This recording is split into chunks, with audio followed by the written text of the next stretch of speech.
record on this computer. So welcome back. I hope you guys had a good reading week.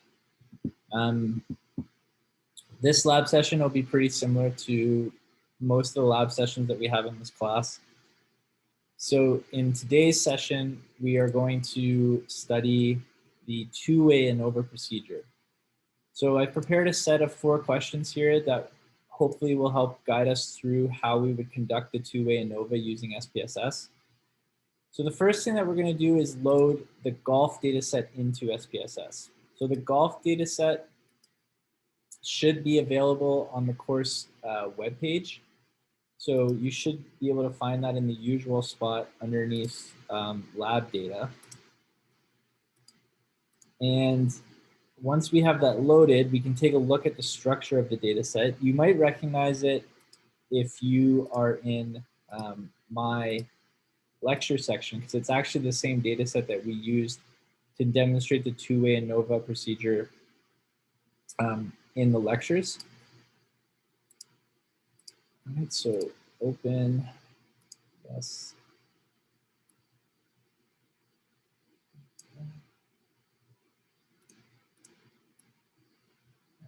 Here it is.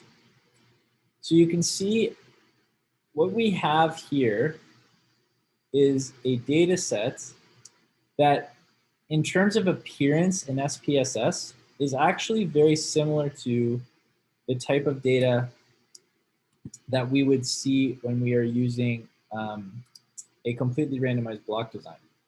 Now the difference here is that these particular factor values, so the club and the ball, they are both of interest to us. So when we studied the completely randomized block design, we noted that our motivation for that study was to determine if there's evidence of a difference across the levels of the treatment effect, but while holding constant or controlling for that confounding variable. And that's what the block was for in the CRBD. So we used the block to effectively absorb the information from that confounding variable so that we could make a more direct comparison about the treatments that are of interest to us. In the case of the two-way ANOVA, we now have a situation where, again, the data looks very similar to the type of data that the data looks very similar in structure to the kind of data we had for a completely randomized block design. But the difference is that we're actually interested in the effect of both of the explanatory variables in this particular data set. So in this case, we are interested in the effect of the club type and the effect of the ball type. So we want to know if there's difference between not only the distance traveled when the golf ball is hit by a driver versus when the golf ball is hit by a 5-iron, but we also want to know if there's a difference between the average distance golf balls of brand A traveled compared to golf balls of brand B, compared to golf balls of brand C, compared to golf balls of brand D. And then finally, we're interested in determining if there's a difference between all of the possible treatment combinations that exist between the club type and the golf ball brand type. So for example, we have a driver that's being applied to brand A, brand B, brand C, and brand D balls. And we also have a 5-iron that's being applied to brand A, brand B, brand C, and brand D balls. So in order to determine if there's an evidence of a difference across the two main effects, which are the club and ball type, and across the treatment combination means, which are like driver A versus driver B versus driver C versus driver D versus 5-iron A versus 5-iron B versus 5-iron C versus 5-iron D, we would use a two-way ANOVA experiment. So again, our data here has a total of 32 observations. 16 of the observations were hit by the driver. 16 of the observations were hit by the 5-iron. 8 of the observations were golf ball brand A. 8 of the observations were golf ball brand B. 8 of the observations were golf ball brand C. 8 of the observations were golf ball brand D. And then we have 4 observations belonging to each treatment combination. So driver A gives you 4 values. Driver B gives you 4 values. Driver C gives you 4 values. Driver D gives you 4, etc. So the first thing we're going to do is write out the two-way ANOVA model for this particular experiment. Okay, so in this case, we're going to have the following. So we will have capital X, and then I need to script this one. And then we'll have ijk is equal to, right? And then we will have mu plus, where's alpha?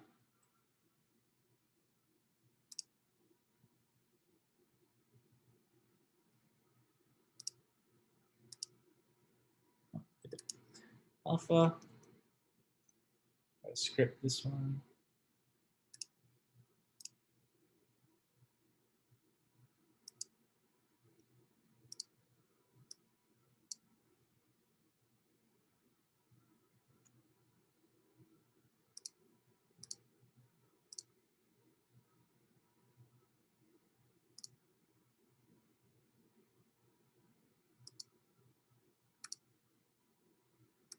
Alpha underscore I plus beta underscore j plus alpha beta underscore ij plus epsilon underscore j. Okay, and then the epsilon term here is distributed normal 0 sigma squared.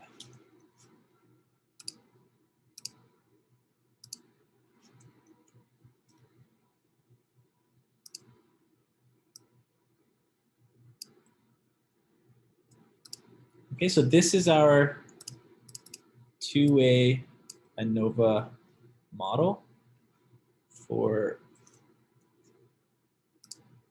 this experiment. Now, what we're going to do is we're going to define each of the terms of this model. So what we have here are the xijk, and this is the distance hit by each golf, or the distance traveled by each golf ball.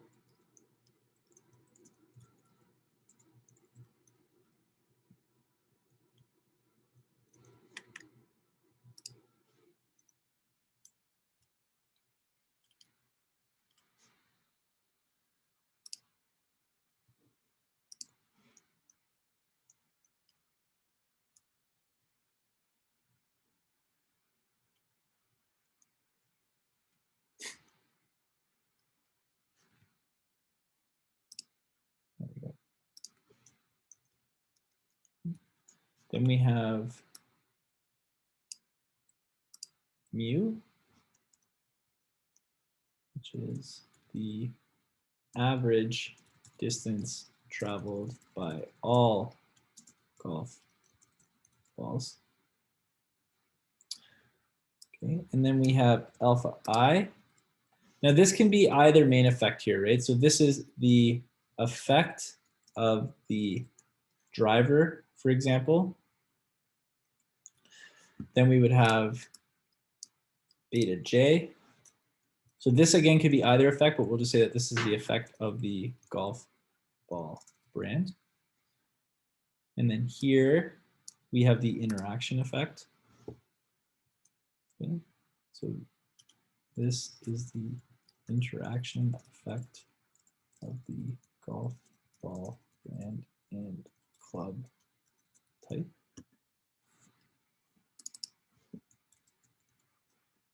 And then finally, we have the epsilon ijk. Okay, so these are the independently and identically distributed normal random values with constant variance. Okay.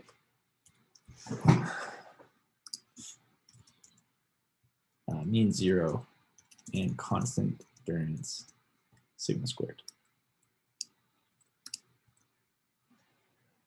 Okay, so this is the two-way ANOVA model that we are assuming for the situation. So basically what we're doing is we're taking the data as it's presented itself to us and we're saying, we believe every golf ball that got hit in this experiment is going to travel some average distance plus an effect plus, well, plus or minus some effect from the club that hit it, plus some distance from the type of ball that we are hitting, plus some interaction distance, plus, and then those are going to have a constant variance.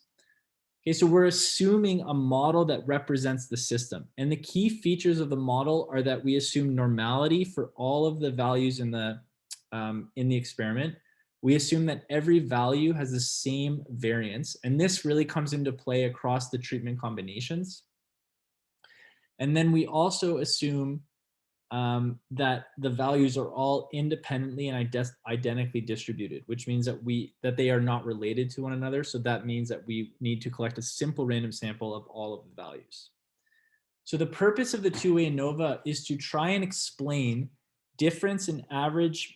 Well, in the context of this problem, the purpose of the two-way ANOVA is to explain the differences in the average distance traveled by the golf balls using the club effect, the golf ball brand effect, and the interaction effect between the golf ball brand and the club type.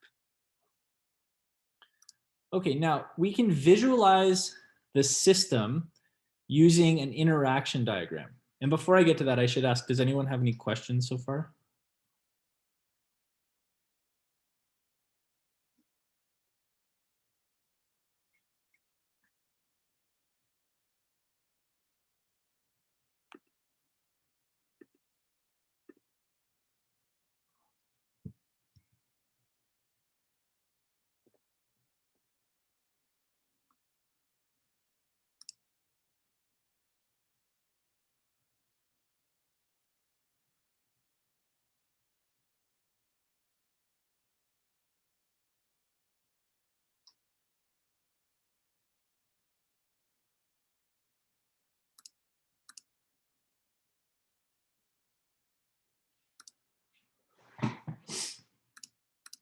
Okay. So to construct the interaction diagram using SPSS, we'll take the following steps. So we go graphs, legacy dialog, graphs, legacy dialog. Come on. Line. Oh my gosh, what is happening? Line, there we go. Then we click multiple. So graph, legacy dialog, line, then we click multiple. Then we click define.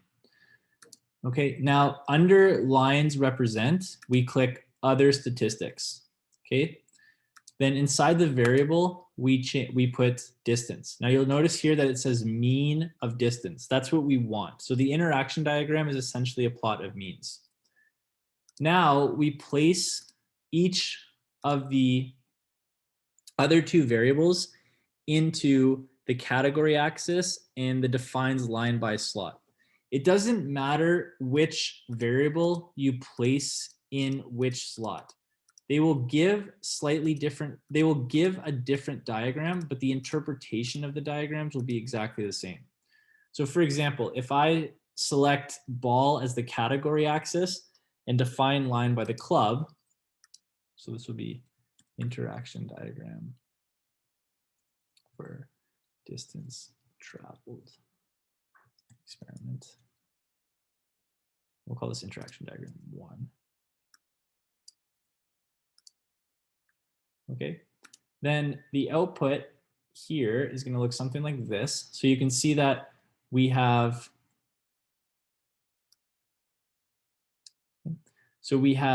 the driver type being the line color. So the driver type is in the legend that represents line cover. So these are all the balls hit by drivers, and these are all the balls hit by 5-irons. And then we have brand on the x-axis. So this is one of the 2 interaction diagrams that we can have for the experiment. And you don't have to give both diagrams. There isn't one that's more correct than the other. Both of them are going to tell you the same story. So I will include both in the write-up here just so that we have them. So here's the first one. Okay. Now, if we were to do the same thing, but the other way, so graphs, legacy dialog, line, multiple, define, and then we just switched it up, you'll see we have a different diagram, but again, the diagram is going to be telling us the same story. And so we can click these.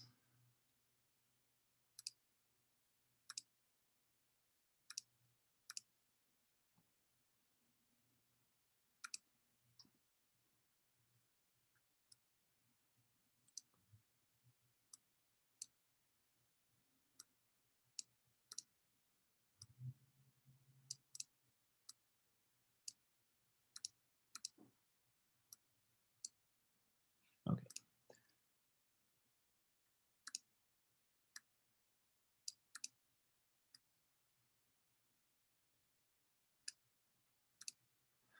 Okay, so what are we learning from these interaction diagrams? Well, first off, when we evaluate an interaction diagram, effectively what we're doing is we're looking at the average distance on the lines, okay? So the average distance of the blue compared to the red, and the average distance at each stack of points.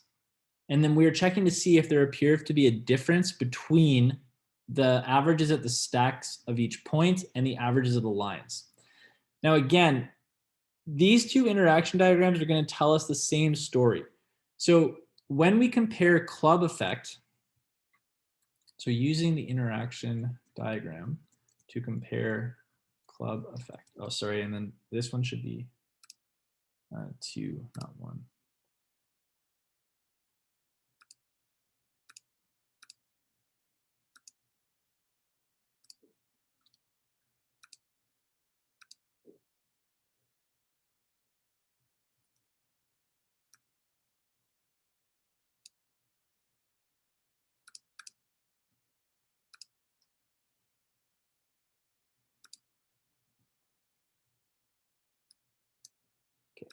So using the interaction diagrams to compare club effect means comparing the averages of the blue and red line in interaction diagram 1 to the average of the axis x-axis labels in interaction diagram 2. From diagram 1 and diagram 2, we can see that the average for the driver is much higher than the average for the 5-iron. This indicates that there may be a significant difference between the distance between the average distances traveled by a golf ball when struck by a driver compared to a 5-iron. Okay, so that from the interaction diagram, the first thing we can do is compare one of the main effects. So our main effects again are club type and golf ball brand. So in comparing club type in interaction diagram 1, we're effectively comparing the average of the blue line to the average of the red line. In interaction diagram 2, we're comparing the averages of the stacked points above driver to the averages of the stacked points above 5-iron. In both cases, it's telling us the exact same thing. Clearly, the average of the blue line is much higher than the average of the red line. And clearly, the average of the stacked points here is much higher than the average of the stacked points here. Now, the next thing we can do is use the interaction diagram to compare golf ball brand effect. Okay, so using the interaction diagrams to compare golf ball brand effect means comparing the average of the x-axis labels in interaction diagram 1 and the averages of each line in interaction diagram 2. Okay, so in this case, one of the problems is it's hard to tell exactly what the differences are between the averages between each stacked point in the first interaction diagram and the average of each line in the second interaction diagram. So what we can do to help us is build a table of means for the experiment. So from the interaction diagrams, it is difficult to tell where the average distances would be different. To aid our interpretation, we can build a table of means. Okay, so the table of means is constructed as follows.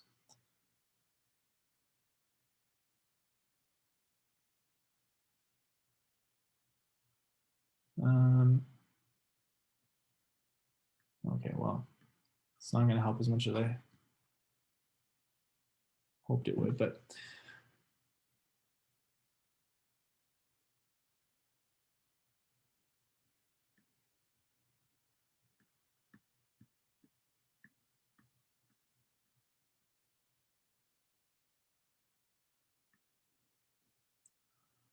so we would go data, split file, and we would click on compare groups, and then we can select groups based on golf ball and click OK.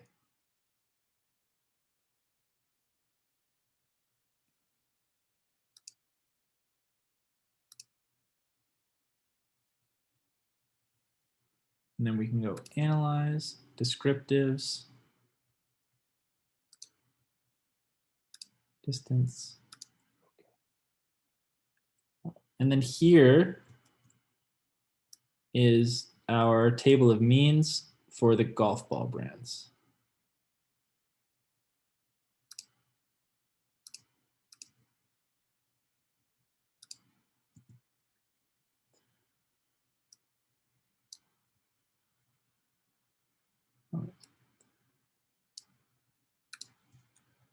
Okay, so from the table of means and the interaction diagrams, we can see that the means of golf ball brands B and C are very similar compared to the means of golf ball brands A and B, A and C, B and D, and C and D.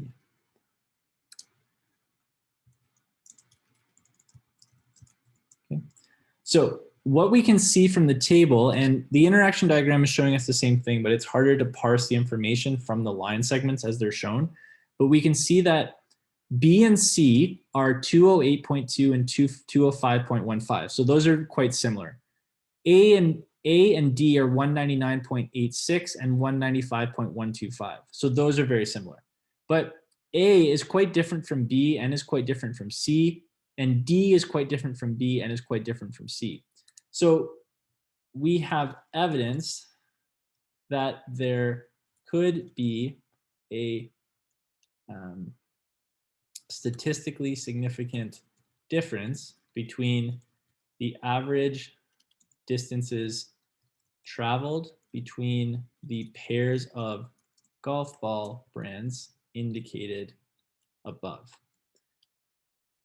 Right, so we have some evidence that the type of ball that's being hit will lead to a difference in how far the ball travels across the length of the, well, probably the driving range.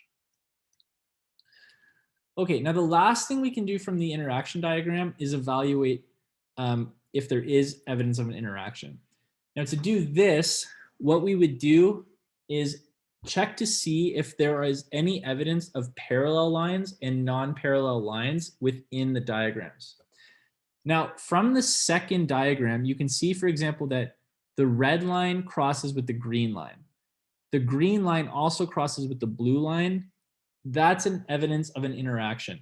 So anytime you have lines crossing each other, that gives evidence of a potential interaction effect. Now, if we look at what the red line and the green line are, those are golf ball brands B and C.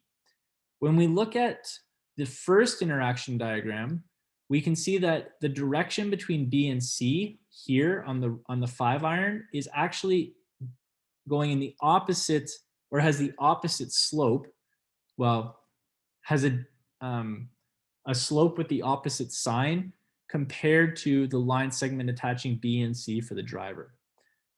So what we can say is, since the two interaction diagrams give evidence of or show non-parallel lines or line segments, there is evidence of an interaction effect within this experiment. Okay. So that's a fairly simple check of the system. Like effectively, you're just looking for parallel lines versus non-parallel lines. And the non-parallel lines indicate that there is a potential evidence of, that indicate evidence of an interaction. So what we're going to do now is we're going to run through and actually conduct the ANOVA experiment. Had we observed a system where all the means were very similar in value and all the line segments were effectively all parallel, then running a two-way ANOVA would likely not be overly necessary. In fact, in that case, the two-way ANOVA would probably just give us evidence that there's no difference between any of the treatment combination means and any of the main effect means. However, in this case, we can certainly see from the interaction diagram that the average distance traveled when the average distance the ball travels when hit by the driver is certainly greater than the average distance traveled when hit by a 5-iron. And we can also see evidence of an interaction between the club type and the golf ball brand type because we do not have parallel lines. So it's worth exploring the system using the two-way ANOVA because that will give us statistical evidence that will help us to determine where these differences might lie. Okay, so the assumptions of our two-way ANOVA procedure are the usual assumptions. So we have simple random samples. We have independent samples. We have normality. And we have constant variance. All right, so the simple random samples and the independent sample assumptions like before would be determined through experimental design. So let's assume that each of these are true. So assume golf balls were randomly selected. All right. Assume samples are independent. But of course, the samples being independent are going to follow from the golf balls being randomly selected because the samples being independent, or the samples are going to be independent if we randomly selected the balls within each of the samples anyways. Okay, so for normality, we can do the usual thing, which is construct a QQ plot.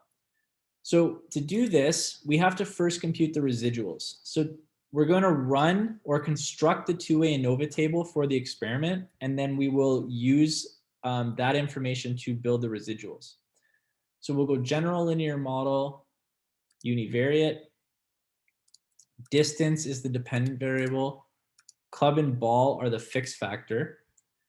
Then in save, we will check standardized residuals and we'll check unstandardized predicted values. So that's the usual approach here. Click continue, click OK.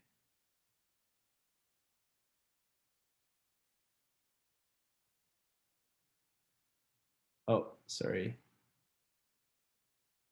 Okay, before I do that, I have to turn off the split file thing.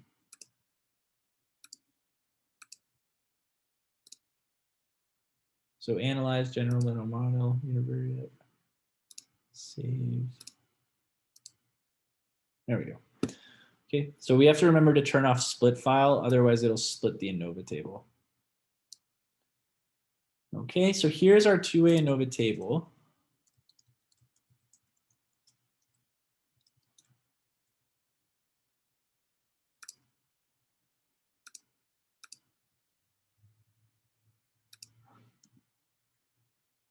All right. Okay, now to get the residuals, you can see that they have been constructed for us in these last two columns here. So we're going to go graph or analyze descriptives, QQ plots. We will take our standardized residuals. We'll test it against the normal. Click OK. And here's our QQ plot for the residuals. So we can see that this actually looks quite good.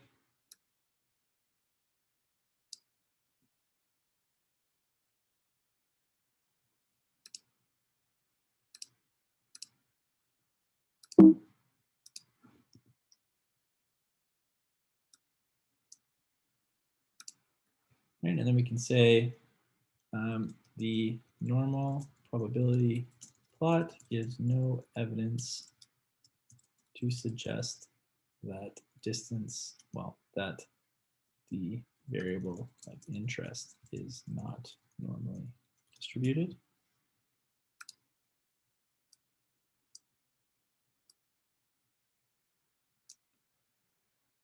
Okay, and now for constant variance, what we can do here is we can plot, or we can create a scatter plot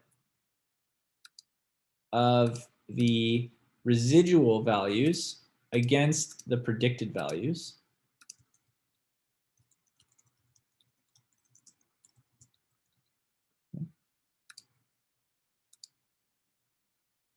So that's shown right here. Now what this plot is showing us is the range of each of the residuals according to its particular population mean, or according to its treatment combination mean.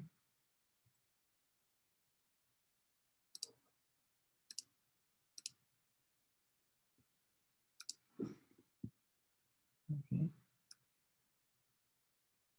Now, the other thing that we can do to help us in determining if there's evidence of constant variance is we can construct box plots of each of the different combinations. So we can go graph, legacy dialog, box plot. We can click clustered here, define, and then we would put distance here. And then we can do club in the category axis or define clusters by and put ball there, or you can switch these. It doesn't matter. Click OK. All right, so here's another plot that we can use to help our situation.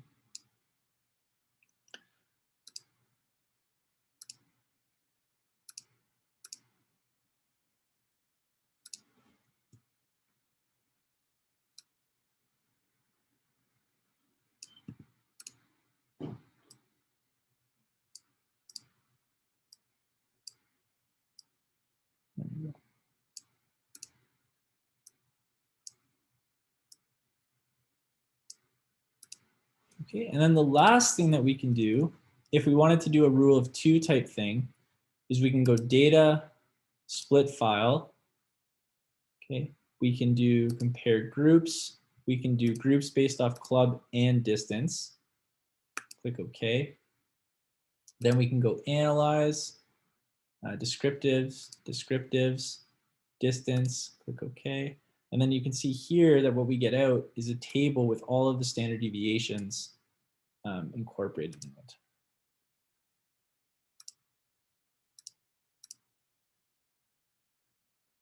All right.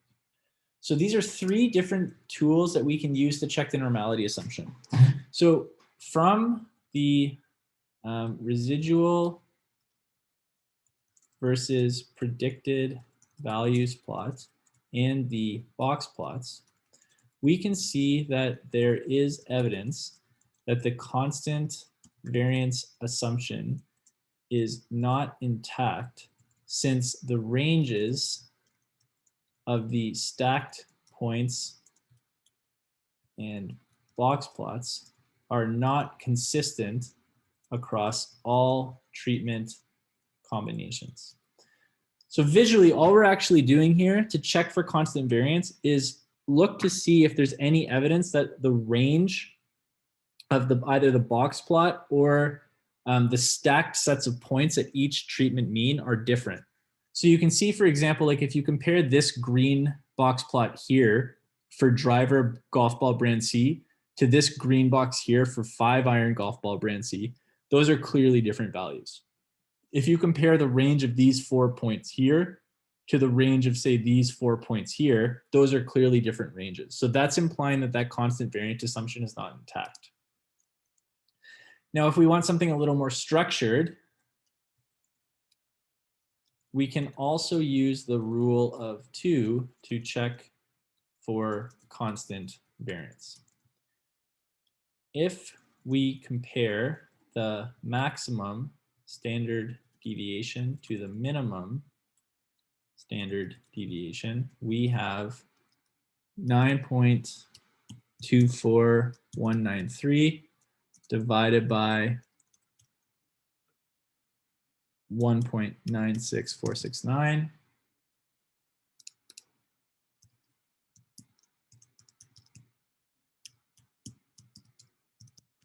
Which is equal to 4.704.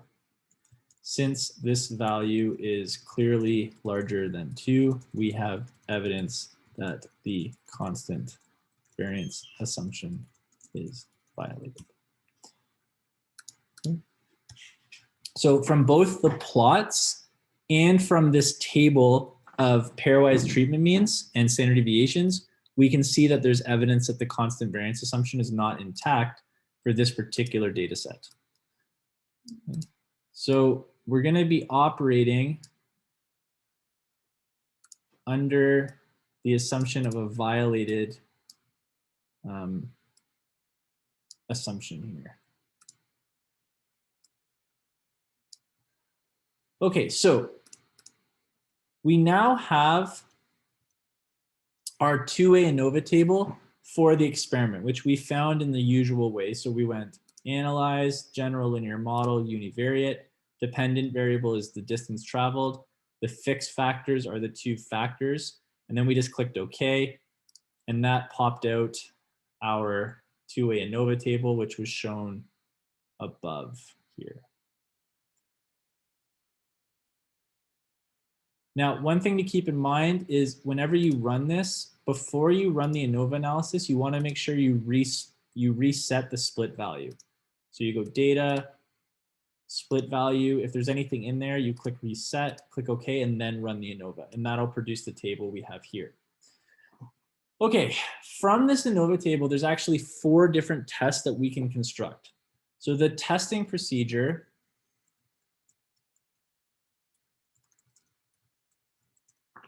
analysis starts with the model utility test, then the interaction test, and then the main effects tests. Now we proceed from one test to the next if we have rejection at each level. So the model utility test will be performed as follows. So we have H0. There is no evidence of a treatment effect versus H. A, there is evidence of a treatment effect. We will conduct this test at the 5% significance level. So we'll have alpha equals 0.05.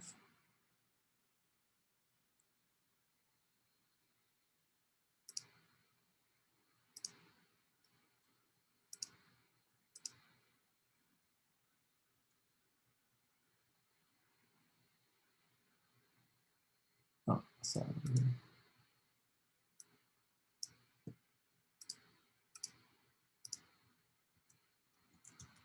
Okay. Now our test statistic for this test is going to be the sum of squares for each of the main effects or each of the main tests.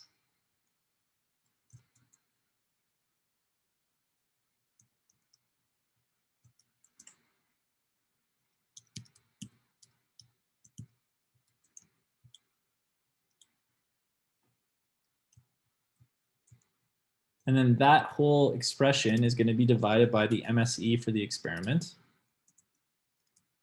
which is 34.171. And that gives us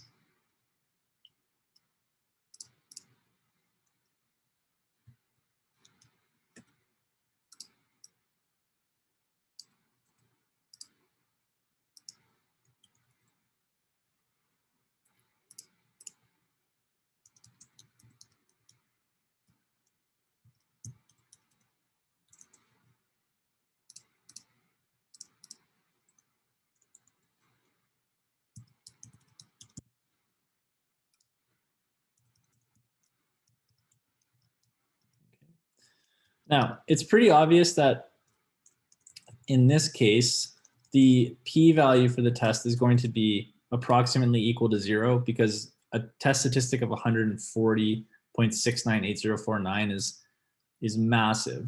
So this is going to be approximately equal to 0. So we can reject H naught. And then we can conclude that at the 5% significance level, the data provide no evidence to suggest, or sorry, the data provides sufficient evidence to suggest that there is a treatment effect. Okay, so since we did the model utility test and we rejected, the next thing we would do is the interaction test. So this is going to have a pretty similar structure to what we had above. So we'd have, there is no evidence of an interaction effect versus there is evidence of an interaction effect. Alpha is going to be 0.05. From the T table, we can now, or from the two-way ANOVA table, we can now take out our values directly. So we have 7.459 for the F value. This gives us a p-value equal to 0.001. So we can reject H naught, and then we can say at the 5% significance level, the data provides sufficient evidence to suggest that there is an interaction effect. Okay, so we rejected the null hypothesis for the interaction effect. So the next thing we would do is test each of the main effects. So we'll have the club effect test. Okay, so we'd have there's no evidence of a club effect versus there is evidence of a club effect. Alpha equals 0.05. The F value here is 938.996. I mean, not overly surprising, right? And then the p value is going to be 0.000. So we're going to reject H naught. And then at the 5% significance level, we would say there is evidence of a club effect. And then the last test following out from this ANOVA table is the test of golf ball brand effect. So here we're going to have the golf ball brand effect test. So we'd have there is no evidence of a golf ball brand effect versus HA, there is evidence of a golf ball brand effect. From the ANOVA table, our F value is 7.817. The P value is 0.001. We can reject, and then we can say there is evidence of a golf ball brand effect. All right, and then those are the 4 different tests that we can run out of a two-way ANOVA analysis with the residual analysis. Okay, do you guys have any questions so far? Any general comments?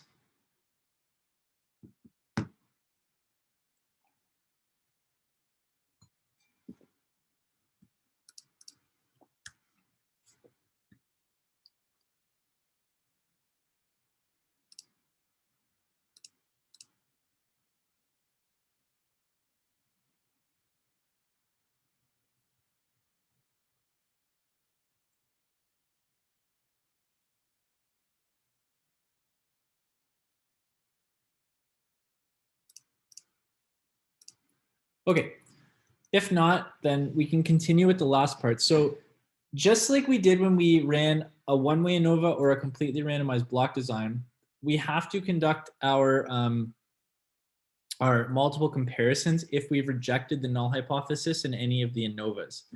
So we rejected the null hypothesis for the interaction effect, we rejected the null hypothesis for club effect, and we rejected the null hypothesis for the golf ball brand effect. So this means that we actually have 3 different sets of multiple comparisons that we can perform for each of the comparisons of interest to us. All right, so to do that,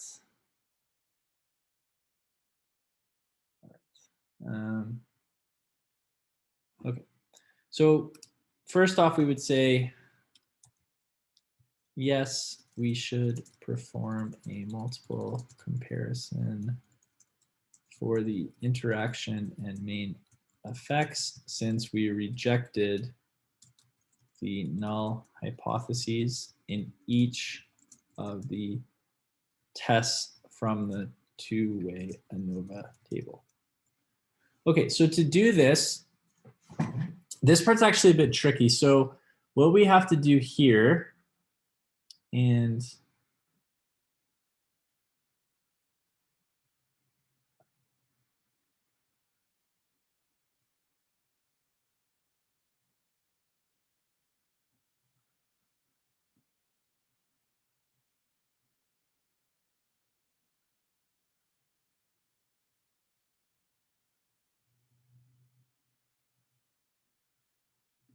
so I just want to make sure I have this correct.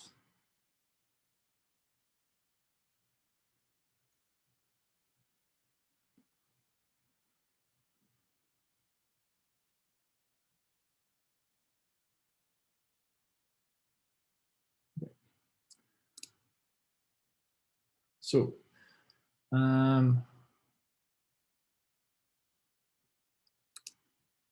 so we go analyze, general linear model, univariate. I'm just curious if I can.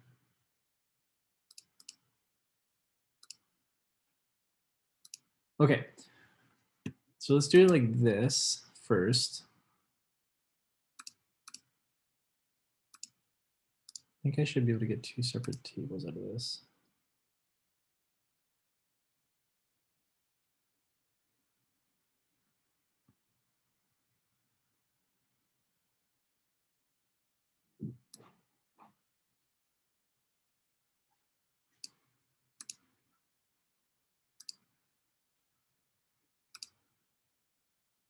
Oh, duh.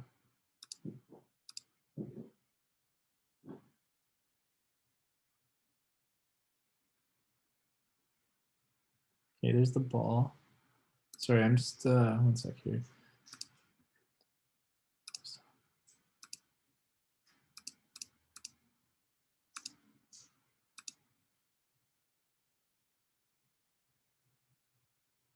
Yeah, okay. So the first table that we have here, okay, so we need to conduct 3 different sets of pairwise comparisons, right? So in order to do this, we actually, because there's only 2 clubs, to do the test for the club effect, we would actually just run a conventional t-test. So for the club effect, we would go analyze descriptives, no, analyze, compare means, independent samples t-test.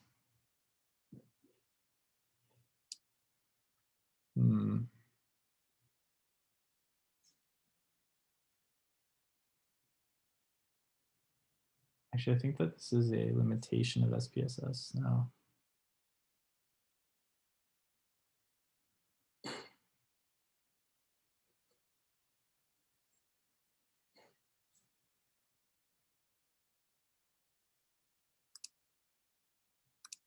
Okay, actually, I just realized that this is, so the issue that we're running into with SPSS is that the club type only, there's only 2 clubs, the driver and the 5-iron. So SPSS won't do a multiple comparison if you have less than 3 groups or 3 levels in the main effect. So this table here, which is found by going analyze, general linear model, univariate, post hoc, and then plugging club into the post hoc and selecting Bonferroni, right? So that's how I generated this. Okay.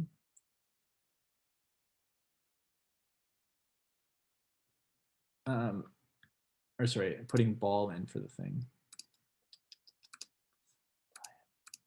There we go. Okay. So this one is fine because we have 4 levels among the balls. So we can compare that directly. Okay, so for club effect, for ball effect, for interaction effect.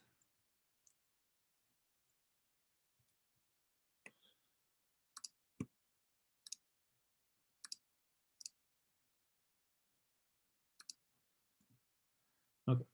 So for the club effect, we can't actually do like a multiple comparison, but the thing is it would actually be redundant anyways. So since there are only 2 clubs, the result of this multiple comparison follows directly from the club effect result given in the 2-way ANOVA table.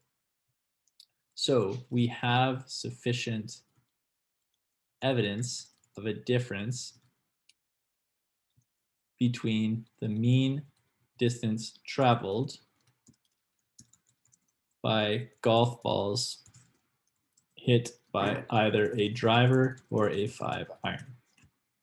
Okay, now for ball effect, we've included a table that compares each of the different balls, the means traveled by each of the golf ball brands to one another.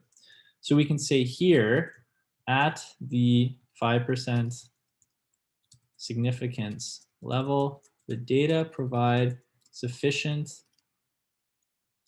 evidence to suggest that the average distance traveled by golf ball brands, that there is a difference between the average distance traveled by golf ball brands.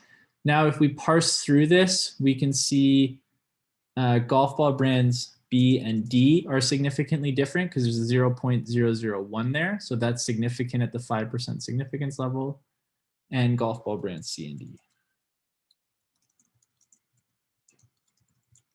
So those would be the only 2 brands that gave evidence of a difference in the mean distance traveled. So B and D and C and D. Okay, now for the interaction effect, setting this up is actually trickier. So we go analyze, general linear model, univariate. Okay, let's take out this post hoc stuff. Okay. Now we click EM means, and then we transfer the club times ball into the display means for. All right, so that's the first step. Then we click continue, then we click paste. Now in paste, here we go compare club, add or adjustment, Bonferroni, and then we go /EM means equals tables club times ball compare club adjustment Bonferroni. All right. So that is probably the trickiest thing that we've seen so far in our lab sessions. So this is to set up the treatment comparisons for the interactions exclusively. So we only have to do this when we want to compare the treatment combination means. So again, to get here, we went analyze, general linear model, univariate, and then we clicked EM means. We moved club times ball to the display means for. We clicked continue, and then we clicked paste. And then in the paste, we added rows 7 and 8. Then we go run all. Okay. And you can see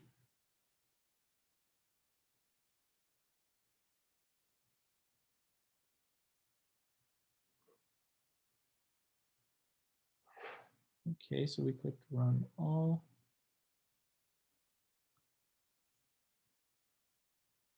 Estimated marginal means, pairwise comparisons.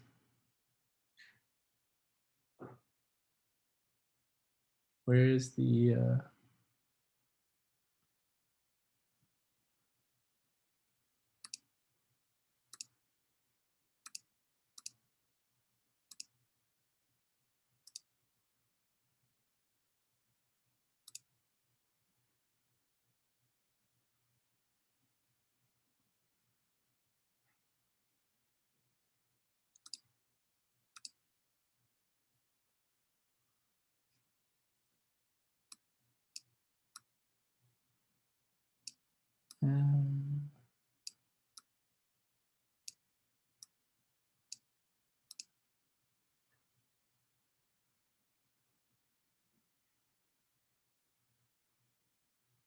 oh, ball. Stupid.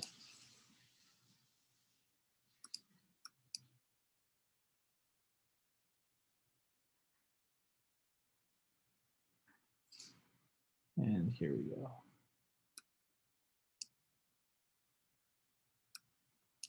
And then here is the pairwise comparisons for all of the interactions.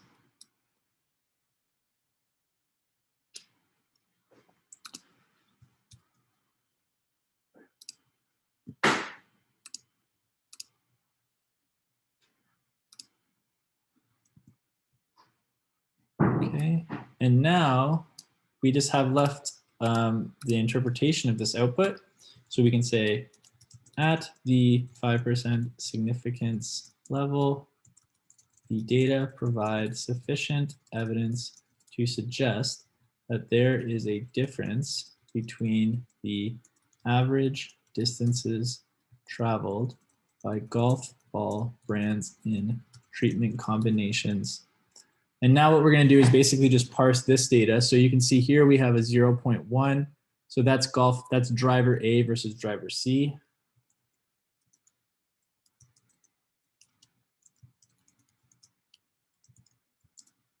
Okay.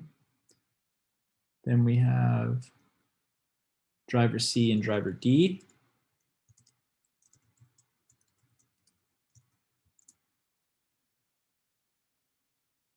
Okay. Then we have 5 iron B and C.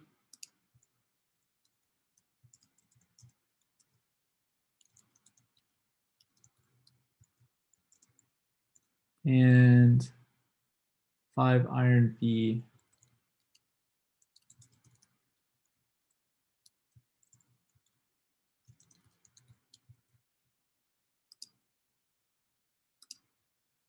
and 5 iron D. Sweet. And then we have it. All right. Yeah, cool. Yeah, sorry about that. There should be an EM means for the club and then an EM means for the ball. And then originally I had both club and that's why it didn't pop up. Cool. All right, we did it. So do you guys have any questions? That's the full like two-way ANOVA analysis, interaction diagram, model setup, two-way ANOVA analysis with all tests, residual analysis, constant variance assumptions, and then all of the pairwise comparisons.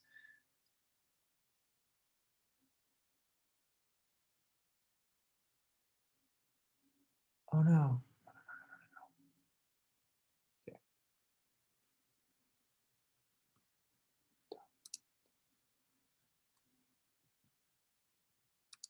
So, okay, well, yeah, as per usual, like if you guys have any questions, I mean, please let me know. I'll be kicking around until 4 o'clock to help and whatnot.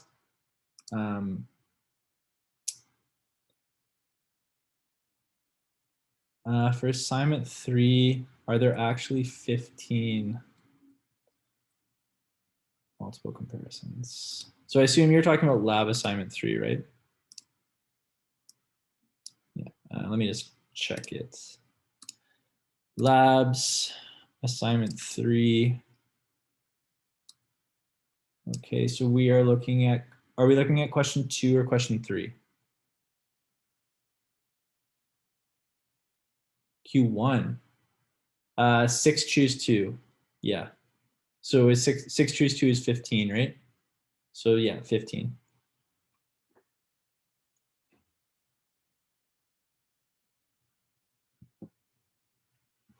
But I mean, SPSS will produce all of that output for you. So you just have to look for the p-values less than 0.05.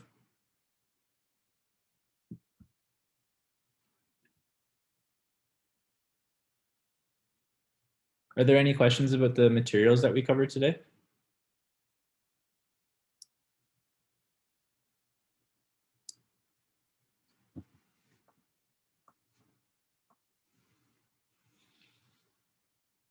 Okay. Well, like I said, I'm going to hang around. I'm just going to stop sharing and stop the recording now.